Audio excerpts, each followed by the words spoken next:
It is time for a Master Duel ban list, and I'm just giving you a heads up. I am super immensely sick right now, what I believe to be the flu after my trip over the weekend, so I'm going to do my best. And Gia had warned me, or at least told me, that this was a video not worth even making. So we'll see if she's right on that.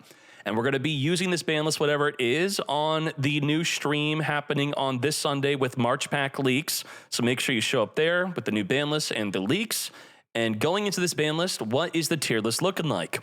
Snake Eye Fiendsmith is absolutely dominating. It is immensely oppressive. It's got 3 different decks within one, essentially. Snake Eye, Azamina, and Fiendsmith.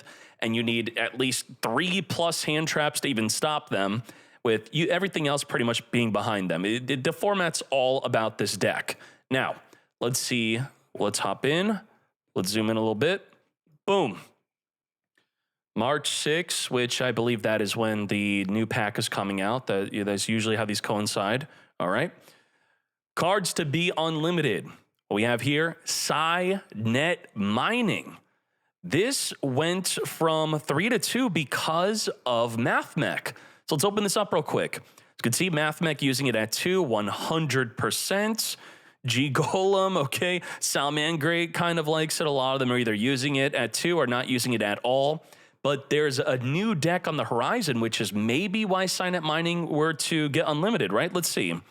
Click on TCG to go to YugiOhMeta.com. Could see that, wait, Melissa doesn't really care to use it? Wow.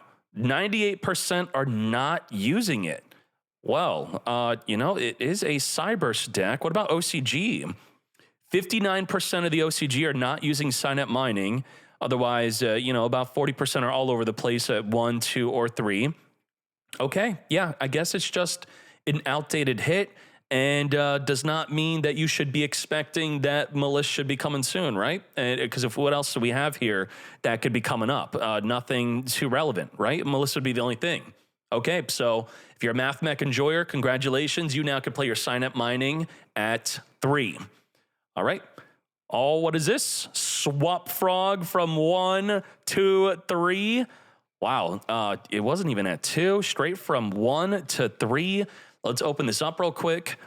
Now, Paleo Frog enjoyed this very much at 3, and they were not able to play it at 3. And I guess Atlantean was enjoying it, so it's showing a bunch of older decks that are using it, and or possibly using it recently in events. Okay, and the deck that this was hit for was because of Sprite. So to not spoil anything, I'm going to go on over to the TCG part of the site. So I could click on Sprites over here, and let's see what the restrictions on Sprite for Master Duel, right?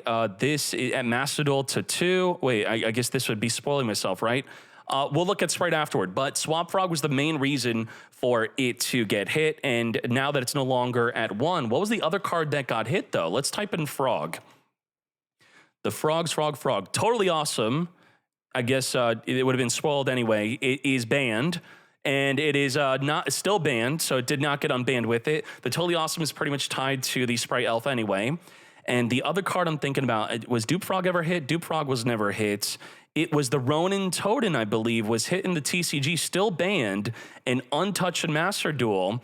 The other thing I'm thinking about, I guess it's Beaver Warrior is what I'm thinking about, that also was hit because of, not Beaver Warrior, Beaver, the other Beaver. There's only 2 Beavers in all of Yu-Gi-Oh! That's wild. Limited to 1 in Master Duel. Yeah, so this stays hit, but not the Swap Frog. And okay, we're getting boosted by Sprite. Let's see. I guess, wow, we have some Fiendsmith with Sprite. That's cool to see. Let's type in Engraver here. So you can see decks with Swap Frog and Engraver. So if you wanted to copy a deck to get ready with your Fiendsmith engine plus Swap Frog, okay, cool. You know, all of these, of course, have Totally Awesome. Gone over to the OCG. It doesn't actually exist in the OCG playing Engraver with Swap Frog. What about Sprite Blue, though? Without Swap Frog, I guess, okay, kind of does still exist over there, just not with the Swap Frog. Instead of Swap Frog, they're playing Live Twin Engine instead. Okay, sure, but, you know, this focuses more on Swap Frog, so that's not really relevant. Okay, congratulations, Sprite. Let's keep on going. We have, what? Is this what Gia meant by it not being worth reacting to? How is this possible? Full changes. 2.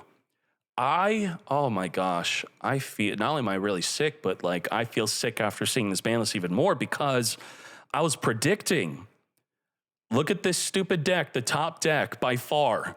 I was predicting Diablo Star would get hit, go to 1 or even 2. I was expecting that if not, or with Diablo Star getting hit, that Bonfire would go to 1. It's reasonable to expect that something has to happen to this deck. I already leaked to you all that Blue Eyes is coming, and Blue Eyes is not coming at full power. So I guess this definitively shows that the best deck in the upcoming Duelist Cup is going to be hands down the Snake Eye Fiendsmith deck type. And instead of nerfing the deck right before the Duelist Cup, they're obviously going to then nerf it after the Duelist Cup, I guess, to expect this to be completely slaughtered. So if you want to make the best use, I guess good for me if you want to watch my guide, that is. So you can check out my in-depth Snake Eye Fiendsmith guide.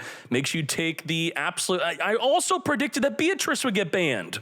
That's another thing. What the... Beatrice also survived this ban.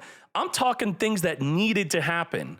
I also predicted, in addition to Beatrice ban, Diablo Star hit, and Bonfire hit, I predicted Yubel Fiendsmith to get hit with Phantom of Yubel going to 1. You know what? My prediction is 1 month late. So everything I'm predicting to you right now on what the game needs, all these changes will be happening, in fact, for the ban list after this one, after the Duelist Cup happens. So do expect, yep, as I said, the domination. Let's see the comments here. Oh my goodness. Let me refresh real quick. We got one extra comment. Master Duel is saved. Finally, good times are ahead. The format is saved. Surely Beatrice and Apollo. Yeah, some people are coping that Apollo could be banned, which, of course, Apollo is actually banned in the TCG. And I do agree with Apollo actually getting hit. I think it is time for her to get hit in Macedol. It's way too generic, and she also inherently nerfs a card like, let's say you want to use Nibiru.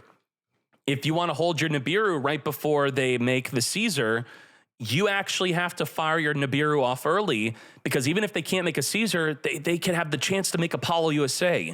And I think a card like Nibiru deserves to be even better than it is, because we have a really bad problem with going first taking way too long. And the Fiendsmith engine has only made going first even worse. Konami has essentially doubled down on the problem, where they added an extra deck to everyone's deck, where if you interrupt the other part of their deck, they then go into the Fiendsmith portion, and that's also without Lacrima. When she actually comes out, this will just be a 2-card combo. You get 2 bodies on the field. It does not matter what they are. Turn them into a Moon in the Closed Heaven, and then into a Requiem, summoning the Crimson Tier Lacrima from the deck. Wham, bam, thank you, ma'am. Every deck is going to get way longer in the turn 1, but I am still excited for it because it's going to make a lot more decks viable.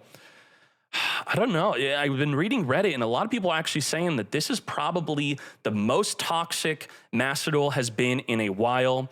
And I would like to know your comments below. Do you agree with that sentiment? I have been dueling a bit casually lately, and I am finding myself to tune out more than usual within the duels of, if I'm not going first and I don't have a hand trap to completely end their turn, I just want to surrender. I just want to walk away. Is this affecting the Steam charts, though? Let's see. Steam charts, Master Duel, I got that bookmarked pretty much. 22,000 players 33 minutes ago, 34,000 peak. We did see a big boost recently. Okay, so at 34,000 peak. I guess this is with the anniversary happening, the 76,000 boost, which is a lot better than the last anniversary, which was 53,000. And the anniversary before that was 72,000. So we lost about 20,000 peak players from 2023 to 2024. And then we gained more than that going into this year's anniversary, but it could have been because of the Sky Striker anime being in game. Now, at 34,000 peak within 24 hours, is that treading to be, I guess that's kind of worse than August. You know, I can't really get too much from the numbers here. I don't know. You tell me. And There you go. Those are my thoughts on what should. I hate this skin. I'm reading a comment. If you're wondering, if are not watching me actually highlight someone else's comment. This is a joke, right? What? That's it. I think the sentiment is that we needed a ban list. This is 2 years in a row of Snake Eye being top tier. And I have good news. If you like Snake Eye, look at this cool trick I'll end the video on. I'll type in not released, and then I'll type in Snake Eye. The deck's only going to get better. Holy moly, this card's nuts. I was actually playing against it, and it was crazy. And that's not even including the adjudicator. Yeah, she makes Snake Eye even so much better. Holy moly. So hopefully next year's anniversary, we'll have round 3 of Snake Eye for 3 years in a row. Look forward to that. And thank you very much for watching. I'll see you on the stream as I leak the rest of other parts of the March pack, in addition to the Blue Eyes leak I already gave you, in addition to the $1,000 tournament, which I am assuring you, we're going to have the ban list that just happened implemented into this event. And that's enough said. Thank you very much. We are out.